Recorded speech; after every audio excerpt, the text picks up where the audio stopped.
Very good. So I think now a very important thing that we have to start learning is how to measure.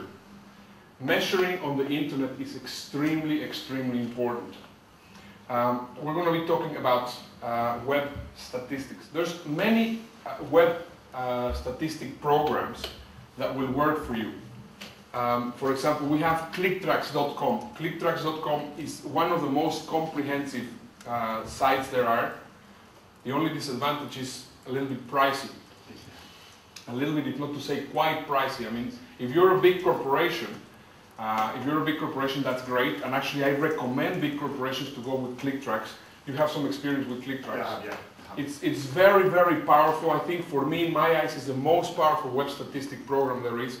However, it is pricey. Then you have Visitorville. Visitorville is actually really cool, because it's done with, it's supposed to be like if it will be a little village. So you have, for example, your site, and then you see the visitors coming in the site, and then they go, and then they go out, and you can see how long they spend. And it's very nice, but it makes you lose a lot of time. And it's a little bit annoying, because it has this little doorbell that whenever there's a visitor, ding dong, ding dong, ding dong, and the first 15 days that you have it, you get very excited because you get visitors, but then afterwards, I tell you, your wife gets very annoyed.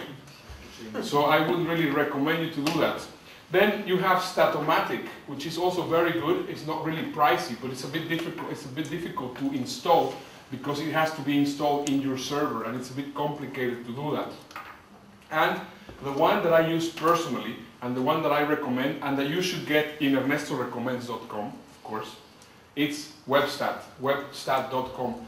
That costs about $9 per month. And it gives you all the information that you're going to be requiring in your site. Now, what's the information that you require in order for you to be a good internet marketer? I'm going to be giving you the formulas, the right formulas on how to measure your success or failure. I will only talk about success, because as from now on, you're only going to be successful because you're not going to know exactly what to measure. So make notes of this. This is very important.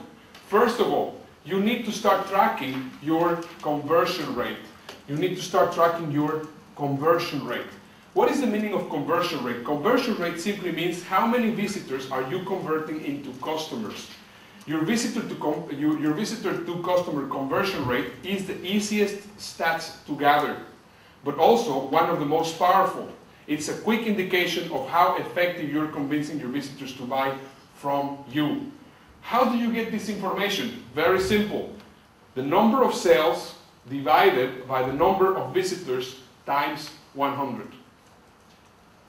Okay? Number of sales divided by number of visitors times 100. So this is where I tell you conversion rates goes to 1%, 0.5%.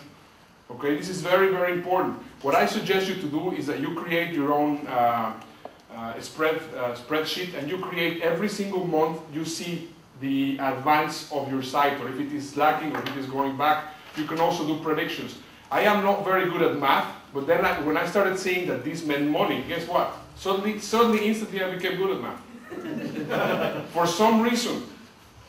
Yeah, because of course, cents count, right?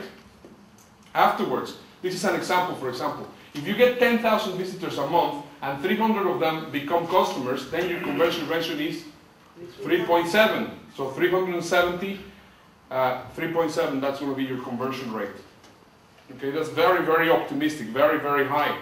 There are some occasions that, for example, you're going to be doing more conversion than others. For example, if you do a campaign, or if you do a special price or whatever, you're going to have more conversion, obviously. Next one, your visitors to subscriber. What does that mean? How many visitors are signing up for your newsletter? The metric tells you how attractive your subscription offer is. Keep an eye on this figure as you test different positions and copy for your sales form. For example, if you have a squeeze page, you should have above 50% conversion to subscriber. If you have a squeeze page, you should have a minimum of 50%. That's a healthy number.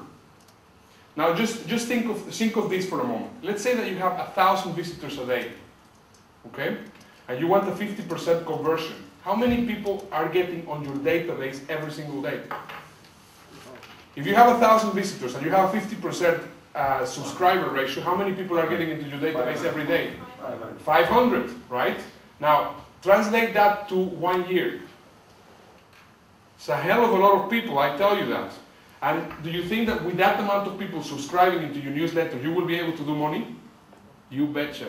Absolutely, you will. How does it work? This metric tells you how attractive your subscription offer is. Keep an eye on this figure as you will test different positions and copy for your sign-up form or for your opt-in page. This is number of subscribers divided by number of visitors times 10. Okay? The next one that you have to be measuring is subscriber to customer conversion. Subscriber to customer. What does that mean? They came to the site, they subscribed, or they went through your squeeze page, and then afterwards they became a customer.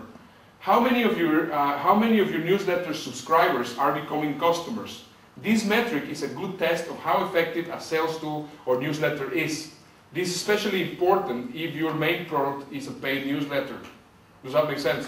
So in order to get this metric, what you have to do is number of subscribers divided by number of subscribers times 100. Next one, next metric that you need to have, revenue per visitor. Revenue per visitor. How much revenue are you making from each visitor? Very simply, this statistic shows how much you're earning from your average visitor. This is particularly valuable since this number helps you determine how much you can spend to acquire a new visitor while still earning a profit. This is going to be very, very important when you're doing what? Pay-per-click advertising. Very, very, very important. How do you do this? You get your sales divided by the number of visitors, and that will give you your revenue per visitor. Very straightforward. The click-through rate. The click-through rate. How many people are clicking where you want them to click? You can have click-through rates to several things. For example, if I want to see how much my customers are reading, I will create an ad tracker, and I will show you how to do that a little bit later on, how to create an ad tracker in every single part of your website just to see which links they are actually going to. Okay, so your click-through rate shows the percentage of people who click through from the sales letter to the order form, for example, or any other link, whatever matter. And the way that you get this is clicks on link times the number of visitors to page with link X and X times 100. That's the click-through rate. I tell you, the moment that you start putting cents and dollars to this, you're going to start saying, oh, very exciting. Very excited with this. Cost per visitor, very important one, cost per visitor. The cost per visitor, CPV statistic, tells you how much it costs on average to get a visitor to your site. If you're using paid advertising, this can be a particularly valuable figure. Just compare your cost per visitor to your revenue per visitor, and you will know whether your advertising is profitable. Actually, using this formula, I started scrapping a lot of my campaigns that were not really doing money. Very, very important. As I was saying, possibly this might look a little bit difficult, but the moment that you start adding dollars and cents to it, it makes a lot of sense because this is the core of how you're going to be running your business. These statistics are very, very important. In most of the jobs that we have, we're always dealing with statistics. These are going to be the statistics of your own website. Next one, cost per customer. The cost per customer, or what it's called, this is a very important one, CPC, is a key number to track to make sure you aren't paying more to attract each customer than the profit that you're getting from each sale. So what do? The marketing costs between the number of customers times 100. And with this, I will finish the statistics video.